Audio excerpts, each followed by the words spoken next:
ప్రజల్ని మోసం చేశాడు రియల్ ఎస్టేట్ వ్యాపారం పేరుతో. జనాల్ని దోచేసుకున్న తర్వాత కంప్లైంట్ రాగానే కోర్టుకు వెళ్ళి లొంగిపోయాడు. అంటే ప్రశాంతంగా రిమాండ్కి పోతాడు, వచ్చేస్తాడు.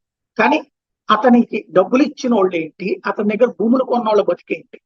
అంటే ఇతను అలా లొంగిపోయాడంటే, పోలీసులు అరెస్ట్ చేయకుండా అతను లొంగిపోయాడంటే సంథింగ్ వెనకాల ఎవరో ఉండి ఉంటారు. పల్నాడు జిల్లా నరసరావుపేటకి చెందిన ప్రముఖ రియల్ ఎస్టేట్ చిట్ ఫండ్ వ్యాపారి పాలడుగు పుల్లారావు గురువారం గుంటూరు ఎక్సైజ్ కోర్టులో లొంగిపోయాడు. ఆ తర్వాత ఈ నెల 20 వరకు జ్యుడిషియల్ రిమాండ్ తీసుకు గుంటూరు జిల్లా జైలుకి తరలించమని ఆదేశిస్తూ న్యాయమూర్తి స్పందన ఉత్తర్వులు జారీ చేశారు. నరసరావుపేటకు చెందిన పుల్లారావు భారీ స్థాయిలో రియల్ ఎస్టేట్ చిట్ ఫండ్ వ్యాపారం నిర్వహించేవాడు. గుంటూరు నరసరావుపేటతో పాటు పలు ప్రాంతాలకు చెందిన ప్రముఖుల దగ్గర ₹1,00,00,000 నగదు తీసుకున్నాడు. వాళ్ళకి తిరిగి చెల్లించకపోవడంతో ఇటీవల నరసరావుపేటలో పెద్ద ఎత్తున ఖాతాదారులు ఒత్తిడి తీసుకొచ్చారు.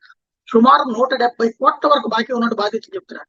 గుంటూరుకు చెందిన మహి అగ్రి ఇంపెక్స్ అనే సంస్థ పుల్లారావుకి 11 కోట్ల 2022లో పెట్టుబడిగా ఇచ్చింది. ఆయనకు చెందిన విజయలక్ష్మి టౌన్షిప్ సంస్థ మరికొందరి దగ్గర కూడా భారీ ఎత్తున డబ్బులు పెట్టుబడులు ద్వారా తీసుకుంది. మహి అగ్రి సంస్థకు తిరిగి నగదు చెల్లించకపోవడంతో పాటు అగ్రిమెంట్ లో చేసుకునే విధంగా వాళ్ళ పేరుని ఎట్లాంటి ఆస్తులు బదలాయించకుండా కాలయాపన చేస్తున్నారని ఆ సంస్థ మేనేజర్ కంతేటి లక్ష్మి బాలగోపయ్య ఫిర్యాదు మేరకు పుల్లారావు మీద గుంటూరు పట్టాపురం పోలీసులు కేసు నమోదు చేస్తే పరారీలో ఉండి డైరెక్ట్ గా కోర్టుకు వెళ్ళాడు. అంటే ఇన్ని వందల కోట్లు ఎగేసేటటువంటి వాడు ఎవరికో డబ్బులు ఇచ్చి మేనేజ్ చేసుకుని ఉంటాడు. అరెస్ట్ కాకుండా నేరుగా కోర్టుకు వెళ్ళిపోయి అక్కడి నుంచి జైలుకి వెళ్ళిపోయి ఆ తర్వాత బెయిల్ మీద వచ్చేస్తాడు. ఈ డబ్బులంతా కూడా మిగేస్తాడు అన్నమాట.